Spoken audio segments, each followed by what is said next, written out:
کبھی نا امید مت ہونا۔ اللہ اپنے بندوں کو مصیبتوں سے آزماتا ہے، لیکن ہر مشکل کے ساتھ اس کا حل بھی ہے۔ یہ دنیا ایک درسگاہ کی طرح ہے۔ ہم سب کا الگ الگ امتحان ہو رہا ہے، اور اس درسگاہ کا فقط ایک ہی استاد ہے، اور وہ فقط اللہ ہے۔ ہو سکتا ہے دنیا میں منافقت بازی لے جائے، مگر آخرت سچے لوگوں کی کامیابی کا دن ہے۔ ایمان اور حیا دو ایسے پرندے ہیں کہ اگر ان میں سے ایک اڑ جائے تو دوسرا خود ہی اڑ جاتا ہے۔ لوگوں کی باتوں پر دھیان دینا چھوڑ دیں، کیونکہ عزت اور رزق اللہ دیتا ہے، لوگ نہیں۔ بہترین رشتہ وہ ہے جو آپ کے عیب جان کر بھی آپ سے تعلق ختم نہ کرے، اور بے شک یہ رشتہ آپ کا اللہ کے علاوہ کسی سے نہیں۔ تکلیف میں ہمیشہ صبر سے کام لیا کرو، کیونکہ سونے کو آگ سے آزمایا جاتا ہے اور مومن کو تکلیف سے۔ خالق سے مانگنا سنت ہے، اگر دے دے تو رحمت، نہ دے تو حکمت۔ مخلوق سے مانگنا ذلت ہے، اگر دے دے تو احسان، نہ دے تو شرمندگی۔ ان لوگوں سے مت ڈرو جو اپنا بدلہ لینا جانتے ہیں، بلکہ ان لوگوں سے ڈرو جو اپنا معاملہ اللہ پر چھوڑ دیتے ہیں۔ جب لوگ غصے میں ہوں تو ان کی بات غور سے سنا کرو، کیونکہ اصل حقیقت تب سامنے آتی ہے۔ حق کے راستے میں سب سے بڑی سختی یہ آتی ہے کہ انسان تنہا رہ جاتا ہے۔ بے شک مشکل کے ساتھ آسانی ہے۔ مشکل وقت پر صبر کرنا اور بہتر وقت پر شکر کرنا مومن کی پہچان ہے۔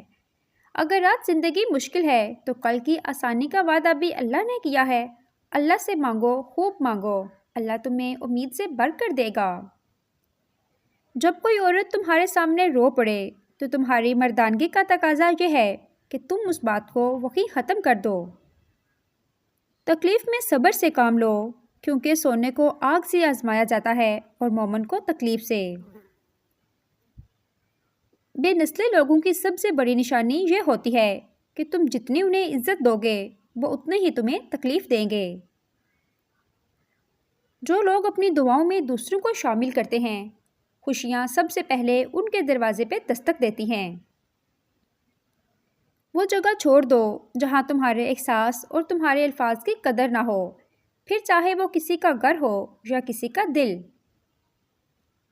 لوگوں کو دوسرے کے بدلے ہوئے رویے نظر آ جاتے ہیں اور اپنی حرکتوں کا پتہ نہیں ہوتا، جو اس تبدیلی کی اصل وجہ ہوتے ہیں۔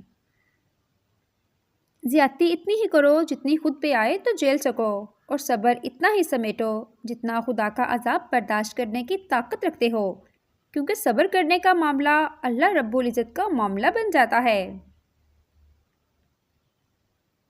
اگر تمہارے ذہن سے کسی شخص کا خیال نہیں نکل رہا تو اس کا مطلب ہے کہ تم اپنی دعاؤں کا سلسلہ جاری رکھو۔